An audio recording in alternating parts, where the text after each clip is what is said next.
नमस्कार। बाबा Siddiqui murder case में सबसे बड़ी खबर सामने आ गई है। लॉरेंस गैंग ने हत्या की जिम्मेदारी ले ली है।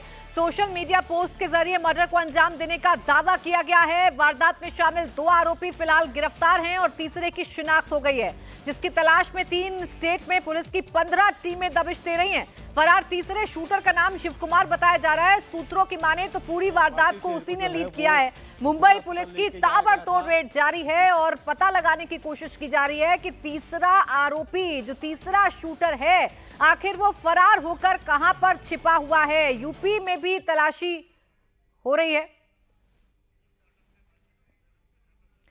और ये देखिए, फिलहाल हम आपको तस्वीर दिखा रहे हैं। बाबा सिद्दीकी का जो पार्थिव शरीर है वो उनके घर पर पहुंच चुका है। पोस्टमार्टम कूपर अस्पताल में हुआ। पोस्टमार्टम खत्म होने के बाद ही उनका जो पार्थिव शरीर है वो फिलहाल उनके घर पर पहुंचा है, जहां अंतिम संस्कार से पहले, सुपुर्दे खाक होने से पहले अंतिम दर्शनों के लिए उनका पार्थिव शरीर रखा जाएगा। तो बाबा सिद्दीकी जो बड़े कांग्रेस के लीडर रहे, अभी फरवरी में कांग्रेस का दामन उन्होंने छोड़ा और अजीत पवार एनसीपी को उन्होंने ज्वाइन कर लिया। एनसीपी अजीत गुट को उन्होंने ज्वाइन कर लिया।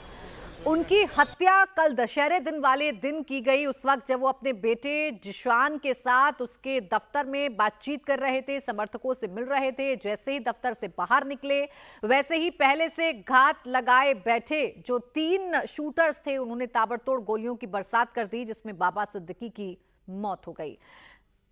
मेरे साथ मेरे सहयोगी सचिन चौधरी इस वक्त जुड़ गए हैं। बाबा सिद्दीकी के घर पर उनका पार्थिव शरीर पहुंच चुका है, वहीं से मेरे सहयोगी मेरे साथ हैं। सचिन, बताइए फिलहाल क्या हलचल है बाबा सिद्दीकी के घर पर? फिलहाल कितने लोग वहां पर पहुंच रहे हैं? किस किस के पहुंचने की संभावना है अभी घर पर?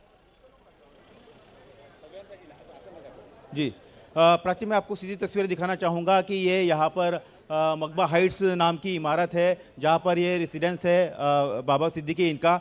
और अभी चंद मिनटों पहले जो है उनके पार्थिव शरीर को यहाँ पर लाया गया है। उनके साथ एम्बुलेंस में उनके जो बेटे थे वो यहाँ पर मौजूद थे और उनके बेटे यहाँ पर मौजूद थे, और साथ ही साथ एनसीपी के जो महाराष्ट्र के प्रदेश अध्यक्ष है वो भी यहाँ पर मौजूद थे। यहाँ पर आपको दिखाना चाहेंगे तस्वीरें अंदर की। एम्बुलेंस अंदर गई है और अंदर जो है वहाँ पर एनसीपी के नेता भी का भी पहुँचने का सिलसिला शुरू हो चुका है। एनसीपी नेताओं का पहुँचने का सिलसिला भी शुरू हो चुका है। इस वक्त आपको दिखाना चाहेंगे तस्वीरें। पुलिस का भारी बंदोबस्त यहाँ पर है, बैरिकेडिंग यहाँ पर की गई है। तस्वीरें आप देख पाएंगे इस मकबा हाइट्स के सामने की। पुलिस का भारी बंदोबस्त यहाँ पर है, क्योंकि वीआईपी मेमोन से अब यहाँ पर शुरू हो जाएगा। तमाम नेता यहाँ पर पहुँचने शुरू हो जाएंगे और जो भी बड़े नेता है या फिर फिल्म इंडस्ट्री में जैसे उनके दोस्ताना संबंध थे, तो वो लोग यहाँ पर पहुँचेंगे। उनके अंतिम दर्शन के लिए जो है उनके पार्थिव शरीर को यहाँ पर रखा जाएगा और शाम को 7 बजे जब मगरिब की नमाज होगी तब वहाँ पर दुआ पढ़ी जाएगी। और उसके बाद यहाँ से मरीन लाइन्स करीबन 25 किलोमीटर दूरी पर है, वहाँ पर बड़ा कब्रिस्तान है। बड़ा कब्रिस्तान में वहाँ पर उनको जो है सुपुर्द खाक किया जाएगा। उनके ऊपर जो अंतिम संस्कार जो है वो बड़ा कब्रिस्तान में वहाँ पर किया जाएगा।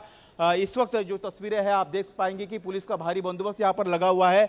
उनका जो मकबा हाइट्स है, ये इमारत है यहाँ पर, और उनके साथ उनके बेटे भी मौजूद थे, जिशान सिद्दीकी। सुनील तटकर यहाँ पर पहुँचे हैं और बाकी दूसरे नेता भी धीरे धीरे यहाँ पर पहुँचेंगे। जी प्राची।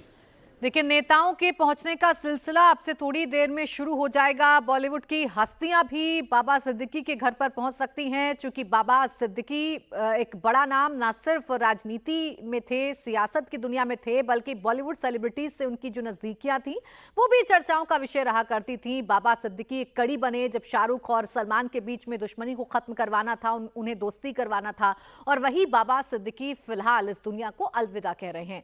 बाबा सिद्दीकी की हत्या की जिम्मेदारी लॉरेंस गैंग ने ले ली है। लॉरेंस की क्राइम कुंडली बहुत लंबी है। उसका क्राइम रिकॉर्ड बताता है कि वो जुर्म की दुनिया में कितना कुख्यात है। गैंगस्टर लॉरेंस बिश्नोई अभी जेल में बंद है। उसके क्रिमिनल चैप्टर की शुरुआत चंडीगढ़ से हुई थी। 2010 से 12 के बीच क्राइम के कई केस उसके नाम चढ़े। 2013 से क्राइम से जुड़े कई धंधों में उसका नाम आया। 5 राज्यों में उसके 700 शूटर्स की टीम है। मशहूर सिंगर सिद्धू मूसेवाला की हत्या में भी लॉरेंस का नाम आया था। सलमान को लॉरेंस गैंग की तरफ से कई बार थ्रेट मैसेज भेजा गया है। 14 अप्रैल को सलमान के घर के बाहर भी फायरिंग की गई थी। फिलहाल पॉलिटिशियन बाबा सिद्दीकी की कल बांद्रा में हत्या की गई। बेटे जिशान सिद्दीकी के दफ्तर के बाहर ताबड़तोड़ फायरिंग हुई। 6 से 7 राउंड गोलियां बरसाई गईं, जिसमें 3 गोली बाबा सिद्दीकी को लगी। जब तक बाबा सिद्दीकी को अस्पताल पहुंचाया जाता उनकी मौत हो चुकी थी, क्योंकि पहले से घात लगाए शूटर्स ने हमला किया था। ताबड़तोड़ फायरिंग की गई थी, 6 राउंड फायरिंग की गई थी, जिसमें 3 गोलियां बाबा सिद्दीकी को लगी। अस्पताल पहुंचते उससे पहले ही बाबा सिद्दीकी की मौत हो चुकी थी। अब सबसे बड़ा सवाल यही है कि आखिर बाबा सिद्दीकी को किसके कहने पर मारा गया। लॉरेंस बिश्नोई गैंग ने हालांकि जिम्मेदारी जरूर ले ली है इस पूरे हत्याकांड की, लेकिन अभी भी पुलिस तफ्तीश में जुटी हुई है। पता लगाने की कोशिश की जा रही है कि आखिर मर्डर के पीछे कौन है। इन तीनों शूटर्स को यह सटीक जानकारी आखिरकार कहां से मिल रही थी, और रेकी जो की जा रही थी वो रेकी कितने दिनों से की जा रही थी। वाई सिक्योरिटी अगर मिली हुई थी बाबा सिद्दीकी को, तो कल बाबा सिद्दीकी के साथ उनके सिक्योरिटी मौजूद क्यों नहीं थी। फिलहाल बाबा सिद्दीकी हत्याकांड में एक और बड़ा खुलासा हुआ है। तीसरा फरार आरोपी शिवा पुणे में काम करता है। वो एक स्क्रैप डीलर के यहां काम करता है और सुपारी देने वाले शख्स ने ही तीनों आरोपियों को मिलवाया था। सुपारी देने वाले ने शिवा और धर्मराज से गुरमेल को मिलवाया था, ऐसी जानकारी मिल रही है। जानकारी ये मिल रही है कि जिस शख्स ने सुपारी दी है उस शख्स ने ही इन तीनों लोगों को मिलवाया था। पुणे में शिवा काम करता था। वो शिवा जो फिलहाल फरार है, पुलिस उसकी तलाश कर रही है। यूपी का रहने वाला है, लेकिन पुणे में एक स्क्रैप शॉप पर वो काम किया करता था और वहीं से इसे सुपारी मिली। सुपारी के बाद बाकी जो 2 साथी हैं उनसे भी मुलाकात करवाई गई और फिर ये हत्याकांड का जो प्लान है वो बनाया गया। अभय पाराशर इस वक्त मेरे साथ जुड़ गए हैं क्राइम ब्रांच दफ्तर के बाहर से। अबे बताइए तो जरा, पुलिस किन डॉट्स को मैच करने की कोशिश कर रही है, पुलिस क्या पता लगाने की कोशिश कर रही है, कैसे ये हत्याकांड को अंजाम दिया गया और इसके पीछे की वजह क्या है? देखिए, बिल्कुल प्राची, इस पूरे मामले के अंदर 2 शूटर्स ऑलरेडी क्राइम ब्रांच की गिरफ्त में हैं। उन्होंने पूछताछ में बताया कि वो लॉरेंस बिश्नोई गैंग से जुड़े हुए हैं। तीसरा जो आरोपी है, जो बताया जा रहा है शिवा है, उसकी पहचान कर ली गई है। वो यूपी के बहराइच का रहने वाला है। पुणे में स्क्रैप का वो काम किया करता था। अब जानकारी ये भी मिल रही है कि इन सभी को एक चौथा शख्स जो है वो ऑर्डर दे रहा था। और जिस तरीके से, हालांकि इंडिया टीवी इसकी पुष्टि नहीं करता है, लेकिन अब क्योंकि मुंबई पुलिस ने भी इस बात को कह दिया है कि सोशल मीडिया पर लॉरेंस बिश्नोई गैंग के एक शख्स ने जो जिम्मेदारी ली है उसको भी वेरीफाई किया जा रहा है। उस पोस्ट को वेरीफाई किया जा रहा है जिसमें लॉरेंस बिश्नोई गैंग नाम से एक शख्स ने ये पोस्ट किया है कि सलमान खान और दाऊद गैंग से जो भी जुड़ा हुआ शख्स होगा, जो उनका साथ देगा, जो उनके लोगों को मरवाएगा, तो वो प्रतिक्रिया देंगे। हमारी किसी से दुश्मनी नहीं है। बाबा सिद्दीकी को लेकर ये पोस्ट साफ तौर पर किया गया है और जिम्मेदारी ली गई है। अब क्या ये लॉरेंस बिश्नोई गैंग ही है या फिर कोई और है जो लॉरेंस बिश्नोई के नाम से इस तरीके के पोस्ट कर रहा है, इन तमाम चीजों को लेकर इस वक्त मुंबई क्राइम ब्रांच इस पोस्ट को वेरीफाई कर रही है। तो वहीं स्पेशल सेल की एक टीम, क्योंकि लॉरेंस बिश्नोई से दिल्ली की जेल के अंदर या फिर हम बात करें पंजाब राजस्थान की जेल के अंदर से कई सारे एक्सटॉर्शन के काम वो कर चुका है। हनी सिंह जैसे रैपर को उसने धमकी दी है। इसके अलावा गोल्डी बराड़ ने और लॉरेंस बिश्नोई ने मिलकर जिस तरीके से हमने देखा सिद्धू मूसेवाले का मर्डर करवाया था, उसी तरीके से सलमान खान के घर की रेकी करवाई थी संपत नेहरा के जरिए साल 2018 में। अभी हाल में फायरिंग करी है। तो अब जिस तरीके की पोस्ट निकलकर सामने आई है उससे अब तक यही लग रहा है और यही वजह है कि स्पेशल सेल भी लॉरेंस बिश्नोई की उसी के गैंग की क्या ये पूरी की पूरी साजिश थी, क्या ऑर्डर जेल से दिया गया था। सवाल यही है ना कि लॉरेंस बिश्नोई जेल में बंद है, उसकी जेल लगातार बदली जाती है। अभी वो गुजरात में है, साबरमती जेल में बंद है। जेल से रहकर अगर लॉरेंस बिश्नोई ने इस वारदात को अंजाम दिलवाया है तो वो कैसे जेल की सलाखों के पीछे बैठकर भी इतना पावरफुल है कि वो बाहर किसी की भी हत्या करवा सकता है। देखिए, जिस गैंगस्टर के पीछे 6 स्टेट की पुलिस लगी है, आखिर वो जेल से पूरे नेटवर्क को कैसे चलाता है, यही सबसे बड़ा सवाल है। फिलहाल लॉरेंस बिश्नोई साबरमती जेल में बंद है। 5 राज्यों में 700 शूटर्स का पूरा नेटवर्क उसका है। जेल से ही टारगेट की सुपारी लेता है और उसके गुर्गे वसूली, मर्डर, क्राइम की वारदातों को अंजाम देते हैं। इंटरनेशनल लेवल पर यह गैंग फैला हुआ है और विदेशों की कमान गोल्डी बराड़ के हाथों में है। फिलहाल पुलिस अरेस्ट किए गए दोनों शूटर से पूछताछ कर रही है। तीसरे शूटर की पहचान हो गई है। 3 स्टेट में 15 टीमें छापेमारी कर रही हैं। खुलासा यह भी हुआ है कि 25 दिनों से शूटर्स कुर्ला में रह रहे थे और बाबा सिद्दीकी की रेकी की जा रही थी। बाबा सिद्दीकी कब कहां जाते हैं, कितने लोग उनके साथ रहते हैं, उनकी सिक्योरिटी कब उनके साथ रहती है, वो जिशान के दफ्तर से निकलने वाले हैं, ये सारी जानकारी बिल्कुल सटीक इन शूटर्स के पास थी। राजेश मेरे सहयोगी इस वक्त मेरे साथ जुड़े हुए हैं। राजेश, सबसे बड़ा सवाल तो यही है ना कि बाबा सिद्दीकी की इतनी सटीक जानकारी इन शूटर्स के पास कैसे थी कि वो अपने बेटे के दफ्तर जा रहे हैं, समर्थकों के साथ बैठक कर रहे हैं, अब वो निकलने वाले हैं, अकेले निकलने वाले हैं, गाड़ी की तरफ जा रहे हैं, ये जानकारी कैसे मिल रही थी?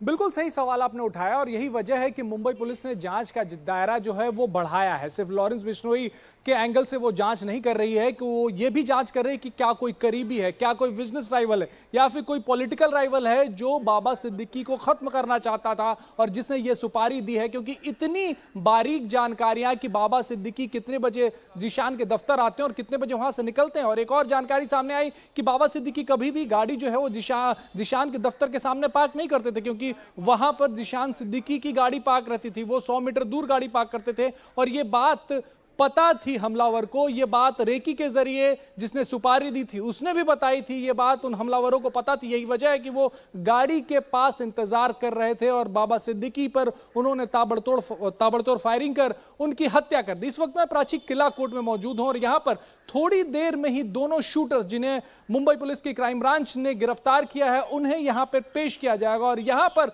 पुलिस क्या बोलती है रिमांड लेने के लिए वो बड़ा अहम होगा। उससे इस साजिश के कई तार जो हैं वो खुलेंगे, कई डॉट्स जो हैं वो कनेक्ट किए जाएंगे।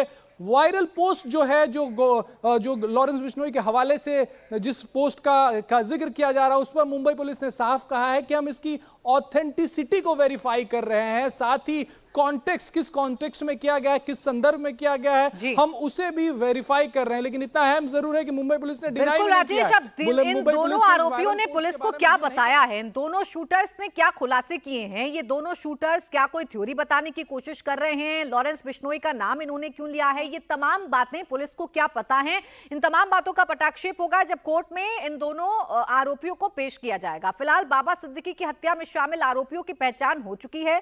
तीनों आरोपियों में से एक आरोपी गुरमेल बलजीत सिंह है जो हरियाणा के कैथल का रहने वाला है।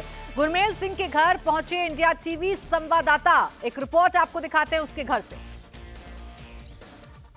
देर शाम बाबा सिद्दीकी की हत्या का मामला सामने आया था, जहां 3 बदमाशों के नाम बिल्कुल सामने आए थे, जिसमें से एक हरियाणा के कैथल का रहने वाला था जिसका नाम गुरमेल बताया जा रहा है। मैं उसके गांव में ही मौजूद हूँ और उसके घर के सामने ही मौजूद हूँ। आप देख सकते हैं किस प्रकार जो उसका घर है वो यहाँ पर आप देख भी सकते हैं कि किस जो घर है और उसके अंदर सिर्फ उसके परिवार की एक ही सदस्य रह चुके हैं। जो उसके दादी है और उसके माता पिता की बात करें तो वो काफ़ी समय पहले गुजर चुके थे। और बात करें उसकी दादी ने भी ये पुष्टि की है कि जो गुरनेम है वो जेल में तो गया था, उसने एक मर्डर किया था, उसके बाद वो घर नहीं पहुंचा है और उसके दादी द्वारा उसको बेदखल भी किया गया है।